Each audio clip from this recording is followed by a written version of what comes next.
설 연휴 기간 각 지역의 민심을 청취한 여야는 내일부터 본격적인 총선 체제로 돌입합니다. 공천 심사 결과도 속속 윤곽이 드러날 걸로 보이는데요. 취재기자 연결해서 자세한 내용 알아보겠습니다. 강민경 기자. 네, 국회입니다. 네, 먼저 국민의힘 상황부터 알아보죠. 내일부터 공천 후보자 면접을 시작한다고요? 그렇습니다. 국민의힘은 설 연휴가 끝나는 내일부터 신청자 중 부적격 판정을 받은 사람을 제외한 820명을 대상으로 공천 신청자 면접에 들어갑니다. 내일 서울과 제주, 광주 신청자를 시작으로 17일까지 진행됩니다. 면접자 중 한 명의 후보를 선정하는 단수 공천은 면접을 마친 다음 날 바로바로 발표한다는 게 여당의 방침입니다. 경선의 경우에는 후보를 몇 명으로 추릴지 등을 결정해야 하는 만큼 시간이 더 걸릴 것으로 보입니다. 관심은 출마자들의 지역구 재배치 여부입니다. 국민의힘은 앞서 면접을 시작하기 전에 일부 영남 중진 의원들의 도전지를 조정했습니다.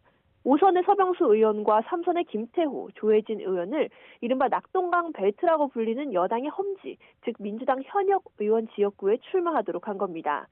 당내에선 영남권에 이어 수도권 지역구도 재편될 수 있다는 이야기가 나오는데 서울, 강남 등 여당의 강세 지역이 특히 주목받습니다. 강남 을에 나란히 공천을 신청한 4선의 박진 의원과 이원모 전 대통령실 인사비서관이 대표적입니다. 이들을 다른 수도권 지역 등에 재배치하고 강남 을에는 경쟁력 있는 새 인물을 전략 공천할 가능성도 있습니다. 네, 이어서 민주당도 이번 설 연휴가 끝나는 대로 현역 평가 하위 20% 명단을 통보할 예정이죠. 근데 비명계 의원들의 포함 규모가 핵심이라고요? 그렇습니다. 앞서 민주당은 23개 경선 지역과 단수 공천 지역 37곳의 후보자들을 발표했습니다. 공관위는 조만간 현역 평가 하위 20% 대상자 31명에게 결과를 통보할 예정입니다. 민주당 홍익표 원내대표도 오늘 MBC 라디오 인터뷰에서 설 명절이 끝나면 바로 개별 통보가 시작될 걸로 보인다고 말했습니다.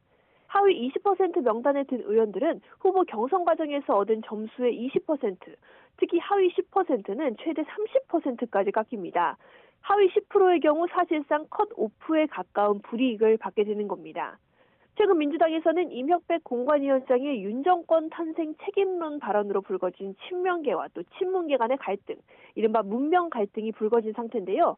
이 때문에 하위 20% 명단에 비명계 의원들이 대거 포함될 경우 계파 간 갈등이 폭발할 수 있다는 전망이 나옵니다. 공천 과정에 불복하며 제3지대로 연쇄 탈당할 가능성도 있습니다. 네, 설 연휴 기간에 빅텐트를 성사시킨 제3지대 상황도 한번 알아보죠. 지도부 구성과 함께 후속 논의에 속도를 내고 있다고요?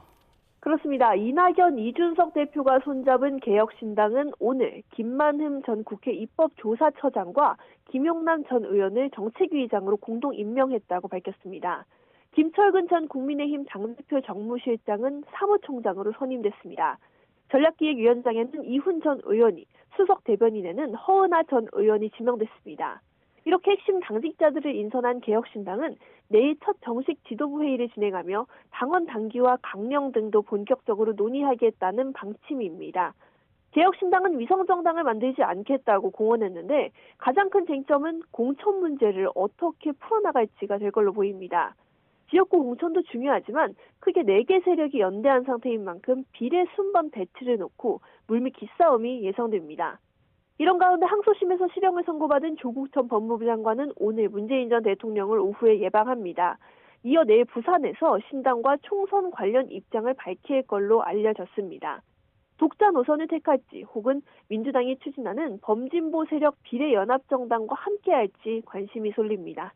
지금까지 국회에서 YTN 강민경입니다.